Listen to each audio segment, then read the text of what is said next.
आज हम बात करेंगे दुनिया के उस महान नेता की जिसे इतिहास सिकंदर यानी कि अलेक्जेंडर द ग्रेट कहता है। ग्रीस से निकला एक युवा राजा जिसका एक ही सपना था, पूरी दुनिया को जीतना।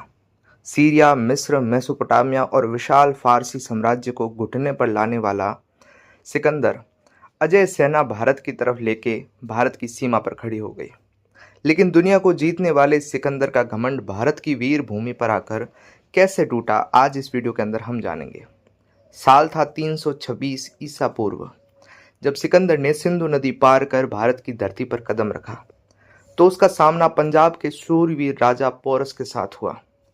झेलम नदी के किनारे दोनों सेनाओं के बीच एक ऐसा ऐतिहासिक युद्ध हुआ जिसने ग्रीक सैनिकों की रूह कंपा दी। इसे हाइडेस्पीज का युद्ध कहते हैं। सिकंदर ने इससे पहले जितने भी युद्ध लड़े थे वहां उसका सामना इस तरह के हाथियों, सेना और अटूट विश्वास के साथ नहीं हुआ था। राजा पोरस की सेना ने इतनी बहादुरी से मुकाबला किया कि भले ही कूटनीति और भारी संख्या के कारण सिकंदर ये युद्ध जीत गया, लेकिन इस जीत ने उसके अजेय होने के भ्रम को हमेशा के लिए तोड़ दिया। राजा पोरस के आत्मसम्मान और वीरता से प्रभावित होकर सिकंदर को उनका राज्य वापस उन्हीं को सौंपना पड़ा। लेकिन असली कहानी इसके बाद शुरू होती है। झेलम के युद्ध के बाद सिकंदर आगे बढ़कर भारत के दिल यानी कि मगध साम्राज्य को जीतना चाहता था, मगर उसकी सेना ने आगे बढ़ने से साफ मना कर दिया। इतिहासकार अक्सर कहते हैं कि ग्रीक सैनिक सालों से घर से दूर थे और थक चुके थे, लेकिन ये आधा सच है। पूरा सच भारत का वो खौफ और शौर्य था जिससे सिकंदर की सेना कांप उठी थी।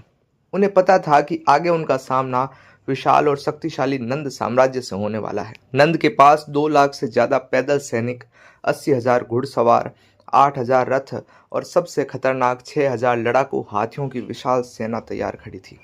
राजा पोरस की छोटी सी सेना से टक्कर लेकर जो घाव ग्रीक सैनिकों को मिले थे, उसके बाद उनमें इतनी बड़ी और भयानक सेना का सामना करने की हिम्मत ही नहीं बची थी। विश्व विजेता बनने का सपना देखने वाले सिकंदर को भारत के शौर्य, शक्तिशाली सेनाओं और यहाँ के वीरों के अटूट विश्वास के आगे हार माननी पड़ी। जिस सेना को कोई नहीं रोक पाया था, उसे भारत की सरहद ने रोक दिया। थक हार कर, निराश होकर सिकंदर ब्यास नदी से ही वापस लौटने का फैसला करता है। दुनिया को जीतने का दावा करने वाला सिकंदर भारत को कभी नहीं जीत पाया। लौटते वक्त रास्ते में ही बीमारी के कारण उसकी मृत्यु हो गई। यह भारत की इस पवित्र भूमि का शौर्य है जिसने इतिहास के सबसे बड़े आक्रमणकारी के विजय रथ को हमेशा के लिए रोक दिया और साबित कर दिया कि भारत को तलवार के दम पर झुकाना नामुमकिन है। वीडियो पसंद आई हो तो वीडियो को लाइक कीजिएगा, अपने दोस्तों और परिवार में ज़रूर से शेयर कीजिएगा। आप भारत के कौन से शहर से ये वीडियो देख रहे हैं, अपने शहर का नाम कमेंट बॉक्स के अंदर ज़रूर लिखिए।